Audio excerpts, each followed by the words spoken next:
지난번에는 요한계시록 1장에서 사도 요한이 보았던 첫 번째 환상을 살펴보았었습니다.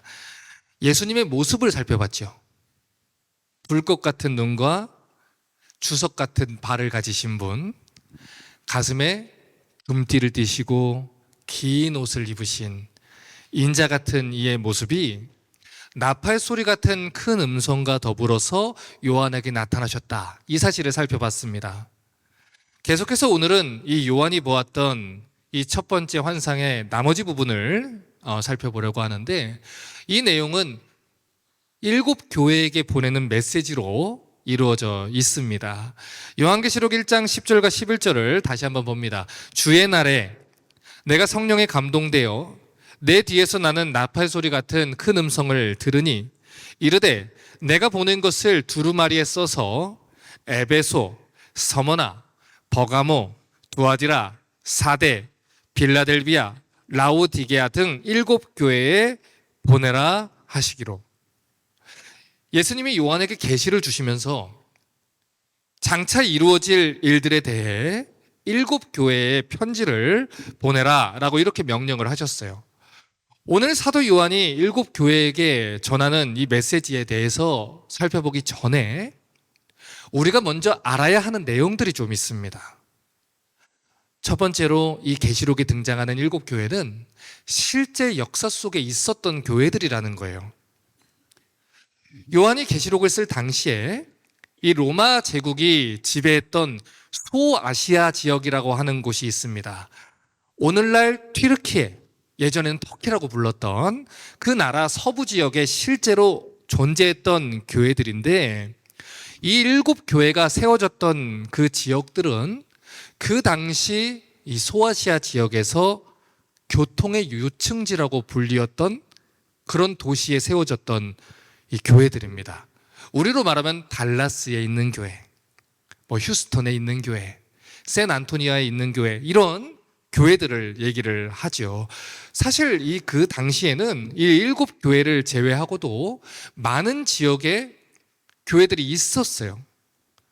예를 들면 이 라오디게아 이 교회 옆에는 골로새 교회도 있었고요, 히에라폴리스 교회도 있었습니다. 그 외에도 수많은 교회들이 있었죠. 자, 그러면 이런 질문을 할 수 있어요. 그 수많은 교회들 중에서 예수님이 왜 이 7 도시에 있었던 교회들을 대표로 선정해서 말씀을 전하라고 했을까요? 여기에는 몇 가지 이유가 있습니다. 첫 번째는 이 7 도시에 그 당시 소아시아 주 내의 모든 우편물을 취급하는 우체국이 있었습니다. 그리고 이 7 도시는 순환 도로로 연결이 되어 있었어요. 그 당시 7 교회가 있었던 도시들이 다 이제 오늘날로 말하면 I-20, I-30, 이렇게 한국으로 말하면 경부고속도로, 중부고속도로, 이렇게 큰 도로들로 연결이 되어 있었는데, 보통 이 교회들의 거리가 50km, 60km 이 정도 거리로 이루어져서 이 교회들을 거치게 되면 한 바퀴 빙 돌아올 수 있는 그런 큰 도로로 되어져 있었다고 합니다. 그러니 이 복음을 급박하게 빠르게 전달하기 위해서 예수님께서 이 각 지역을 대표하는 교회들을 거점으로 삼으신 거예요. 그래서 그 지역에 있는 이 또 다른 교회들이 복음을 전해받을 수 있도록 한 것이죠. 또 한 가지, 요한계시록 말씀을 7 교회에게 보내라 라고 하신 이유는 7이라는 숫자, 이 7이라는 숫자에 상징적인 의미가 있기 때문입니다. 이 성경에서 7이라는 숫자는 하나님이 천지를 창조하신 이 숫자지요. 그래서 완전수를 의미합니다. 또한 삼위일체 하나님이신 3, 그리고 동서남북을 상징하는 4라는 숫자를 더해서 7은 완전수를 얘기를 하는 거예요. 그러니까 이 7 교회에게 메시지를 보내라는 것은 사실 그 7 교회만 들어야 된다, 이런 내용이 아니라 동서남북에 있는 모든 교회가 삼위일체 하나님이 주시는 이 메시지를 들어야 한다, 이렇게 우리가 이해를 할 수 있는 것이죠. 그러므로 이 요한계시록에 기록된 7교회들 뿐만 아니라 지금 오늘날 우리 교회도 이 시대의 모든 성도들도 이 메시지를 듣고 적용해야 한다는 것을 우리가 알 수 있는 거예요. 예를 들면 현재 이 선교지에서 박해를 받고 있는 오늘날 인도에 그렇게 박해가 지금 많이 있다고 오늘 인도 선교사님으로부터 저한테 연락이 왔어요. 그 교회들은 서머나 교회의 모습과 많이 닮았다고 할 수 있겠지요. 또 한편으로는 부유한 상태에서 하나님을 잊어버린 유럽과 이 미국의 교회들은 또 이 한국의 교회들은 라오디게아 교회의 모습과 비슷하다고도 볼 수 있을 것입니다. 또 어떤 교회의 모습은 에베소 교회의 모습을 부분적으로 닮았을 것이고 또 어떤 교회는 버가모 교회의 모습이 닮아 있을 수도 있겠지요. 마치 우리에게 야곱의 모습도 있고 또 아브라함의 모습도 있고 또 요셉의 모습들도 있고 우리 삶 속에 각각의 연약한 모습들이 다 있는 것처럼 이 초대교회의 7교회에게 주신 메시지를 통해서 교회는 책망받을 것들을 책망받고 고칠 것을 고치고 또 칭찬받을 것을 또 칭찬받으며 더욱더 거룩하게 세워져 가야 되는 연습을 해야 되는 거예요. 그래서 우리가 지난번에 부흥회 때 강사 목사님이 오셔서 뭐라고 얘기했습니까? 하지 말아야 하는 것들 중에 하나가 설교 CD 전달하는 거라고 했죠. 마치 나에게는 해당 사항이 없는 것처럼 아우 이 말씀은 김 집사가 좀 들어야 되는데 아우 이 집사가 좀 들어야 되는데 전도의 목적이 아니라 설교 링크 딱 보내주면서 그 의도로는 나는 해당 사항이 없고 네가 좀 들어야 된다. 그러지 말라는 거예요. 이 말씀은 우리 모든 성도들이 시대를 초월해서 지역을 초월해서 들어야 하는 메시지라는 것이죠. 자, 그러면 오늘부터 이 7교회에게 주신 이 메시지를 살펴보려고 하는데 자, 지난번에 제가 이 주보와 함께 여러분에게 나눠주신 책갈피가 있습니다. 그렇죠? 자, 우리 유튜브로 들으시는 분들은 요청하면 보내드리겠습니다. 이 책갈피를 보시면서 저희가 앞으로 이제 설교를 좀 들으시면 되는데 이 예수님께서 7교회에게 주신 메시지는 일정한 형식을 갖추고 있습니다. 첫 번째는 누가 이 편지를 받느냐, 수신자 정보가 있고요. 두 번째는 이 편지를 보내시는 예수님의 모습이 기록되어 있지요. 세 번째는 교회를 칭찬하시는 내용이 있고요. 네 번째는 이 교회들을 책망하시는 내용이 기록되어 있지요. 그리고 다섯 번째는 책망하시고 나서 너희가 이렇게 하면 되겠니? 이렇게 해라. 권면하시는 내용이 있고요.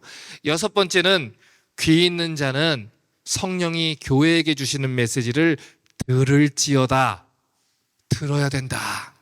이런 메시지가 있습니다. 그리고 일곱 번째는 하나님 명령대로 이 말씀을 지키는 교회와 성도들에게 주시는 약속으로 이 메시지가 기록되어 있죠. 이것이 바로 2장과 3장에 기록되어 있는 7교회에게 주시는 메시지의 형식이라는 거예요. 예를 들어서 요한계시록 2장 1절을 봅니다. 에베소 교회의 사자에게 편지하라. 오른손에 있는 7뼈를 붙잡고 7 금초대 사이를 거니시는 이가 이르시되. 자, 첫 번째로 편지를 받는 대상에 대한 정보가 나왔지요. 이 메시지를 받는 사람들이 누굽니까? 에베소 교회의 사자라고 얘기했어요. 두 번째로 이 메시지를 보낸 발신자는 오른손에 7뼈를 붙잡고 7 금초대 사이에 다니시는 이라고 얘기를 합니다. 자, 여기서 한 가지 우리가 더 알아야 되는 것은 7교회에게 메시지를 보내시는 예수님의 모습은 우리가 지난번에 1장에서 살펴봤던 이 불꽃 같은 눈을 가지신 분, 주석 같은 발을 가지신 분, 금띠를 띠신 분, 이런 예수님의 모습하고 연결돼서 설명이 되어 있다는 거예요. 자, 그런데 손에 7뼈를 쥐고 계신 분이 누구냐? 교회의 주권을 가지고 계신 분이다. 이렇게 설명을 제가 드렸습니다. 자, 그러므로 이 말씀은 교회의 주권을 가지신 예수님이, 교회의 주인이신 예수님이 에베소 교회를 섬기고 있는 천사와 에베소 교회의 성도들에게 메시지를 주셨다는 거예요. 그러니까 어떤 메시지를 담고 있어요? 내가 교회의 주인인데 너희가 이렇게 하면 되겠니? 아니, 내가 성도들의 주인인데 이렇게 하면 되겠니? 이런 메시지를 주는 거예요. 그 당시 에베소 교회가 가지고 있었던 문제가 뭡니까? 그들은 성경 공부 열심히 했어요. 교리 공부 열심히 했어요. 그런데 문제는 그 귀한 교리와 진리의 말씀을 가지고 다른 사람들을 향해서 손가락질하고 정죄하고 다치게 만들고 있었다는 거예요. 자, 그런데 그 성도들의 주인이 누굽니까? 예수님이지요. 여러분, 우리가 밖에 나가가지고 누가 내 자식한테 막 뭐라 그러면은 기분이 좋아요, 나빠요? 나쁘지요. 예수님이 그 얘기하는 겁니다. 알아. 너희들 마음 알아. 그러나 얘들 내가 십자가에 달려 죽은 내가 너무 사랑하는 애들인데 꼭 말을 그렇게 아프게 해야 되겠니? 생명을 살리라고 주는 말씀 가지고 너희가 이렇게 서로를 손가락질하고 상처 주고 스크래치 내고 그러면 되겠니? 그 얘기를 하기 위해서 내가 교회의 주인이다. 이렇게 자신을 드러내는 것이죠. 또 한 가지 예를 들어 볼까요? 그 당시 서머나 교회는 엄청난 박해 속에 시달리고 있었던 교회입니다. 그런데 그런 자들에게 예수님이 어떤 모습으로 나타납니까? 2장 8절에 서머나 교회의 사자에게 편지해라. 처음이며 마지막이요. 죽었다가 살아나신 이가 이르시되. 지금 이 말이 무슨 뜻일까요? 예수님이 처음이시고 예수님이 나중이라는 거예요. 너희는 과정 중에 있다는 것이지요. 하나님, 내 인생 왜 이래요? 하나님, 언제까지 이래야 돼요? 과정 중에 있다는 거예요. 아니야. 내가 너희 인생 끝을 알아. 너희 인생 이렇게 끝마무리 되게 하지 않을 거야. 너희가 태어날 때 어떻게 태어났는지 봤어? 용현 집사님, 나엘이가 잘 크고 있죠? 나엘이가 태어나가지고 저기가 나가는 길이구나. 아, 제가 아빠구나. 이러면서 나왔어요? 아니죠. 아, 저게 의사구나. 아, 저 사람은 못 믿겠는데 다른 의사 불러주세요. 이러면서 나왔나요? 아니에요. 우리는 우리가 어떻게 태어났는지 모릅니다. 들어서 알 뿐이지요. 예를 들어 저는 강동병원이라는 곳에서 4.5kg으로 태어났어요. 한여름에 7월에. 효도해야 돼요. 그렇죠? 제가 그걸 알았습니까? 몰랐어요. 제 인생이 1살 때, 2살 때, 3살 때 저는 모릅니다. 앞으로 인생이 어떻게 될 것도 모릅니다. 내년이 어떻게 될 것도 모릅니다. 그래서 예수님 말하는 거예요. 내가 처음이고 마지막이야. 너의 인생을 내가 시작했고 내가 마무리를 지을 거야. 너희는 과정 중에 있어. 그러니까 낙심하지 마. 내가 어떤 자지? 죽었다가 살아난 자야. 내가 죽을 때 사람들이 다 뭐라 그랬어? 끝났다. 나사렛에서 나타난 이단, 예수 끝났다. 그러나 부활했다. 그리고 교회가 세워졌고 기독교가 세워지고 그리고 오늘날까지 온 것처럼 내가 절대로 너희를 그대로 두지 않을 거야.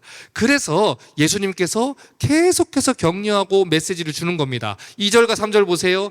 내가 내 행위와 수고와 내 인내를 알고 또 악한 자들을 용납하지 아니한 것, 자칭 사도라되 아닌 자들을 시험하여 그의 거짓된 것을 드러낸 것, 네가 참고 내 이름을 위해 견디고 게으르지 아니한 것 아노라. 여러분, 그 당시 성도들의 아픔이 무엇입니까? 예수님 어디 계십니까? 도대체 언제 오십니까?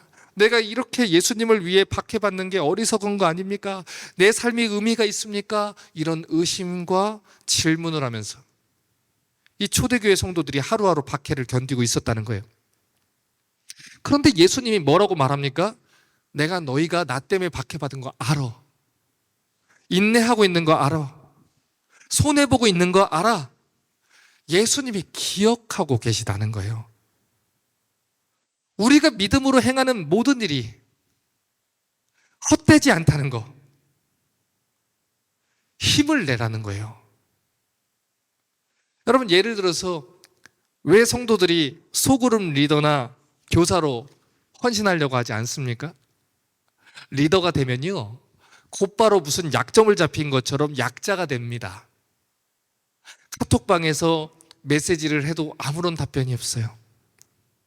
안부를 해도 마치 그래도 되는 것처럼 틱틱대고 말을 쏘아대고 마치 내 거를 받아줘야 하는 사람들인 것처럼 칭얼거리는 사람들이 있어요. 이 사람과 저 사람이 싸우는 걸 중재해야 되고, 이래서 교회 못 나오겠다, 난 저래서 못 나오겠다, 이런 사람들을 달래가지고 신앙생활을 하게 해야 돼요. 여러분, 왜 교회 리더들이 이 사람들을 참고 인내하고 기다려줍니까? 예수님이 맡기신 일이기 때문이에요.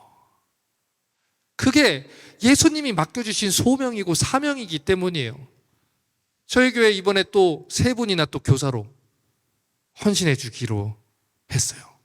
근데 제가 이 얘기를 똑같이 먼저 한 거예요. 사람 보지 말고. 누구 보고 하는 거예요? 예수님 보고 하는 거예요. 예수님이 알고 계시니까 반드시 좋은 것으로 갚아주실 거니까 안심해도 된다. 그러니 충성해라. 이것이지요.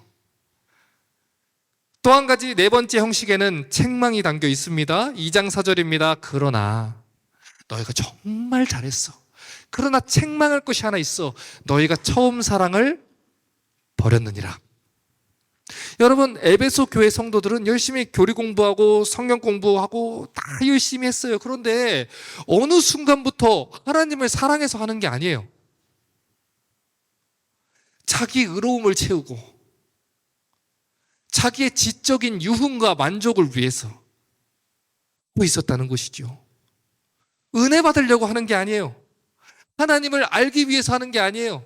다른 사람들과의 대화 속에 나의 영적인 우월감을 증명하고, 다른 사람들과 어떤 대화를 할 때 밀리지 않기 위해서, 복음을 전하기 위해서 하는 게 아니라 내가 이렇게 열심히 주위해서 준비해서 한 방 먹여주겠다, 이런 마음으로 열심을 품으니까 예수님이 그들의 마음속에 있는 동기를 밝혀주는 거예요.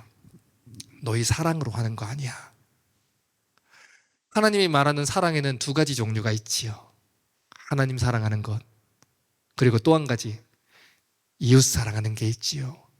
교회가 너무 잘한 거예요. 이단들을 몰아내고 거짓 교사들을 몰아낸 거 너무 좋은 거예요. 그러나 너무 날카로운 거예요. 너무 무서운 거예요. 같이 가기가 쉽지 않은 거예요. 대화하고 싶지 않은 거예요. 그 사람과 밥 먹기가 싫은 거예요. 그 사람이 얘기하는 얘기를 듣고 싶지 않은 거예요. 아니야. 그래서는 안 돼. 아무리 맛있고 좋은 진리가 귀한 그릇에 담겨 있으면 뭐합니까? 그 그릇이 깨져서 날카로우면 먹는 자들이 다 날카로워서 상처를 받는다는 거예요. 그래서 예수님이 책망하시는 겁니다. 그래서는 안 된다. 또 한 가지 형식으로 들으라라는 메시지를 주셨어요. 2장 7절입니다. 귀 있는 자는 성령이 교회들에게 하시는 말씀을 들을지어다. 이기는 그에게는 내가 하나님의 낙원에 있는 생명나무 열매를 주어 먹게 하리라. 지금 예수님이 교회에게 주시는 메시지는 모든 교회에게 주시는 메시지다라고 얘기했어요. 자, 그러니까 이 메시지를 들을 때, 아유, 저건 김 집사가 들어야 되는데, 아유, 저건 이 집사가 들어야 되는데 하지 말고 내게 주시는 메시지다 하고 들으라는 거예요. 요한복음 10장 27절이 뭐라고 했습니까? 내 양은 내 음성을 어떻게 한다고요? 들으며.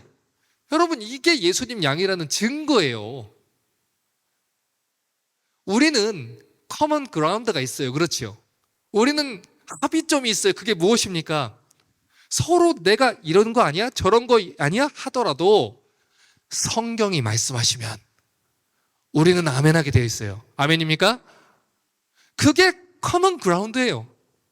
내가 그것을 원한다고 해도, 내가 그것을 바란다고 해도 성경이 뭐라고 하시느냐, 성경이 무엇이라고 하시느냐, 하나님이 뭐라고 하시느냐, 그걸 알고 따라가는 거예요. 유튜브 링크를 다른 사람한테 보내서 다른 사람 들으라고 하는 게 아니라 내가 듣고 내 삶을 바꾸라는 것이지요. 그래서 이 요한계시록 2장과 3장을 보시면 들으라는 메시지가 반복되어 있어요. 보세요. 2장 1절에서 에베소 교회의 사자에게 편지하노니 7절에 들으라. 8절에도 서문화 교회에게 편지하노니 11절에도 들으라. 계속해서 반복적으로 얘기를 합니다. 어떻게 하라고요? 들으라고요. 성령이 이야기하시면 들으라고요. 사무엘상 15장의 얘기를 보면 적군을 앞에 두었던 사울 왕이 마음이 조급해져요. 그래서 하나님 명령을 어기는 장면이 나오지요. 분명히 제사는 제사장만 드릴 수 있습니다. 그런데 백성들의 마음을 하나로 묶겠다, 그들의 마음을 불안한 것을 잠재우겠다, 이유는 많아요. 그러나 하나님 말씀에 순종하지 않고 본인이 제사를 드려버립니다. 여러분, 처음에 사울이 어땠죠? 그는 처음에 겸손하고 하나님 나는 이런 왕 될 자격이 없어요 했던 사람이에요. 사무엘 선지자에게 하나부터 10까지 물어보면서 어떻게 해야 됩니까 했던 사람이에요. 그런데 그가 변한 거예요. 권력을 잡고 권력을 누리고 자신의 어떤 말 한마디로 움직이는 사람들을 보면서 변한 거예요. 그래서 하나님 말씀을 듣지 못하는 상황에 처하죠. 그래서 사무엘상 15장 22절에 사무엘이 뭐라고 책망합니까? 사무엘이 이르되 여호와께서 번제와 다른 제사를 그 목소리를 청종하는 것을 좋아함같이 좋아하겠습니까? 순종이 제사보다 낫습니다. 듣는 것이 순양의 기름을 드리는 것보다 낫습니다. 사울이 왜 책망받았는지 기억하셔야 돼요. 하나님 율법책을 두고 하나님 말씀대로 통치해라 듣지 않았어요. 옆에서 사무엘 선지자가 그토록 이야기를 했는데 듣지 않았어요. 귀 있는 자가 되어야 되는데 귀를 닫아버리고 듣지 않았어요. 하나님의 말씀을 설교자가 계속해서 외치고 있음에도 불구하고 40이 되고 50이 되고 신앙생활을 40년, 50년을 했어도 들을 때는 고개를 끄덕거려요. 그러나 그 마음속에는 어떻게 생각을 하고 끄덕거려요? 저건 김 집사가 들어야 되는데 끄덕거려요. 그리고 그래도 이거는 이게 아니지 않나? 들을 귀가 없는 거예요. 회개할 마음이 없는 거예요. 그러니 10년 지나도 20년 지나도 집사 되고 권사 되고 장로 돼도 그 자리에 그 수준의 영적 어린아이처럼 머무는 거예요. 여러분, 그래서 바울이 이 고린도 교회에 또 성경의 저자가 히브리서에 이 청중들에게 뭐라고 얘기합니까? 답답해서 이렇게 얘기하는 거예요. 너희가 이제는 단단한 식물을 씹어먹을 어른이 됐어야 되는데 아직까지도 영적인 어린아이가 됐느냐? 아직까지도 이런 거 가지고 싸우고 있냐? 아직까지도 이런 거 가지고 귀를 닫고 있냐? 답답해서 그 얘기를 하는 거예요. 제가 이번 주에 목회자 리트릿을 우리 킹덤처치 연구소 사역자들과 같이 갔습니다. 가서 목사님들이 5명이니까 얼마나 말하기를 다들 좋아해요. 제가 보니까 제가 제일 좋은 학생이에요. 조용히 듣고 있어요. 다들 얘기를 하니까. 근데 우리가 잘 들어주면 어떻게 해요? 더 신나서 얘기하지요. 귀에 피가 나는 줄 알았어요. 5명이 날 둘러싸고 이래야 된다, 저래야 된다 막 얘기를 하는 거예요. 그러나 보세요. 그 자리에서 내가 담임 목사인데 너도 담임 목사인데 네 교회랑 내 교회랑 다르지 이러고서 안 들으면 저는 그 자리인 거예요. 어떻게 해야 돼요? 귀를 열고 듣는 거예요. 배우는 거예요. 그리고 배울 건 배우는 거예요. 성장할 건 성장하는 거예요. 하물며 저보다 선배들에게 배울 때 유익이 있으면 살아계신 교회의 주인이신 하나님 말씀을 들을 때 우리가 어떻게 반응해야 되겠습니까? 내가 틀릴 수 있다. 내가 잘못할 수 있다. 하나님 말씀하신 것을 듣고 배워야 되는 것입니다. 요한계시록 1장 2절에 요한이 뭐라고 얘기했습니까? 하나님 말씀과 예수 그리스도의 증거, 자기가 본 것을 다 증언하였느니라. 자, 이 말씀이 무슨 뜻입니까? 내가 지금부터 얘기하는 것은 내 얘기 아닙니다. 내 철학 아닙니다. 예수님이 여러분에게 하신 말씀을 전하겠습니다. 그러니 불편해도 들어주십시오. 귀를 열어주십시오. 여러분 마음을 가볍게 해주십시오. 그리고 삶을 바꾸십시오. 그래야 삽니다. 아모스 3장 7절과 8절은 말합니다. 주 여호와께서는 자기의 비밀을 그 종 선지자들에게 보이지 아니하시고는 결코 행하심이 없으니라. 사자가 부르짖은즉 누가 두려워하지 아니하겠느냐. 여호와께서 말씀하셨는즉 누가 예언하지 아니하겠느냐. 오늘도 아침에 우리 현 권사님하고 현 집사님하고 얘기하는데 현 권사님이 그런 얘기하세요. 목사님이 왜 이런 얘기를 하셨을까? 왜 하나님이 목사님을 통해서 이런 얘기를 하셨겠어요? 여러분, 하나님이 목회자를 세우시고 선지자들을 세우시고 이 설교를 통해서 말씀하실 때는 하나님 분명한 이유가 있습니다. 그것이 성경이 이야기하는 경우라면 더더욱 이유가 있습니다. 오늘 우리가 요한계시록을 다루고 있는 건 우연이 아니에요. 다니엘의 말씀을 배웠던 것도 우연이 아닙니다. 하나님이 우리에게 말씀하고자 하는 메시지가 있는 거예요. 그러니 교회는 어떻게 해야 됩니까? 들어야 한다는 거예요. 어떻게든 한 소리라도 놓치지 않기 위해서 메모해 가며 성경에 줄을 치며 오늘 하나님 이 말씀을 내가 듣지 않으면 나 죽습니다. 그렇게 하나님 말씀을 듣는 것입니다. 우리가 이 여호수아 말씀을 들을 때 이 율법책을 내 입에서 떠나지 하지 말게 하며 그 율법책을 주야로 묵상하여 그 가운데 기록한 대로 다 지켜 행하라. 그리하면 내가 형통하리라 말씀하셨지요. 그때 주야로 묵상하다라는 단어가 어떤 단어였는지 기억나십니까? 하가라는 히브리어를 쓴다 했어요. 굶주린 짐승이 이거 먹지 않으면 나 오늘 죽는다라는 각오로 달려드는 거예요. 메디테이션이 아닙니다. 눈을 감고 명상하는 게 아니에요. 나 오늘 이 말씀 아니면 죽는다. 이번에 수요일에 룻기 배우지 않으면 나 죽는다. 하나님 말씀 통독하지 않으면 나 죽는다. 동시에 소가 되새김질하듯이 계속해서 말씀을 되새겨 가면서 2번씩 3번씩 들어가면서 그 말씀의 영양분을 먹는 거예요. 그러면 어떻게 됩니까? 형통하리라. 형통한다는 거예요. 하나님 복 주신다는 거예요. 그러니 어떻게 하라고요? 들을지어다. 이제 설교를 마무리하겠습니다.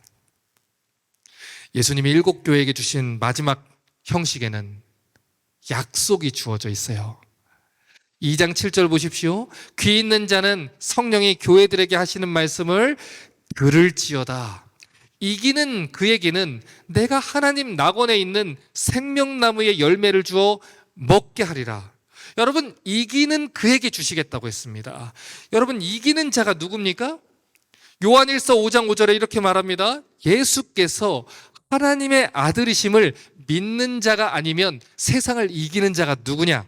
자, 이기는 자가 누구예요? 하나님의 아들이심을 믿는 자들이에요. 구원받은 성도들을 이야기하는 다른 표현입니다. 예수님이 이기셨기 때문에 결국 우리도 이길 수밖에 없다는 거예요. 그러니 이 약속을 붙들고 끝까지 이기라는 거예요. 생명나무의 열매를 주어 먹게 한다는 거예요. 여러분, 예수 믿는 게 쉽습니까? 쉽지 않습니다. 성경을 알면 알수록 예수 믿는 게 쉽습니까? 쉽지 않아요. 가끔 우리 종찬 집사님이 저한테 전화해서 목사님 예수 믿는 거 너무 힘들어요. 1년 전에도 했고 2년 전에도 했고 힘들지요? 힘든 겁니다. 초대교회 성도들이 박해받고 핍박받는 순간 속에서 책망과 권면 메시지를 듣는 게 쉬웠을까요? 가뜩이나 먹고 살기도 힘든데 잘하고 있어, 힘내, 이 메시지만 들어도 겨우 버틸까 말까 한데 부모가 죽임당하고 자녀들이 굶다가 죽임당하고 사업은 문을 닫아버리고 그런 가운데 책망받는 메시지가 반가웠을까요? 이번 주에 제 페이스북 친구 목사님 한 분이 아들이 하람이에요. 자폐가 있습니다. 12살인데 호흡 곤란이 와서 호흡이 안 된다고 3일 전에 저한테 기도 요청이 왔어요. 나사로를 살리신 하나님, 우리 아이 살려주십시오. 살리실 줄 믿습니다. 아비의 마음으로 목사님이 글을 쓰셨어요. 같이 기도했지요. 데려가셨어요. 3일 만에. 아이가 태어나고 자폐가 있는 것도 하나님 앞에 퀘스천을 할 수 있지 않겠습니까? 하나님 원망하기 충분하지 않겠습니까? 그런데 왜 3일 동안 호흡도 제대로 못하다가 괴롭게 죽음을 맞이합니까? 그런데 목사님이 오늘 글을 올렸더라고요. 사랑하는 나의 아들 하람이가 하나님 품에 안겼습니다. 슬퍼요. 그런데 절망하지 않아요. 덤덤하게 글을 쓰려고 애를 써요. 가슴은 찢어지는데 하나님 품 안에 안겼습니다.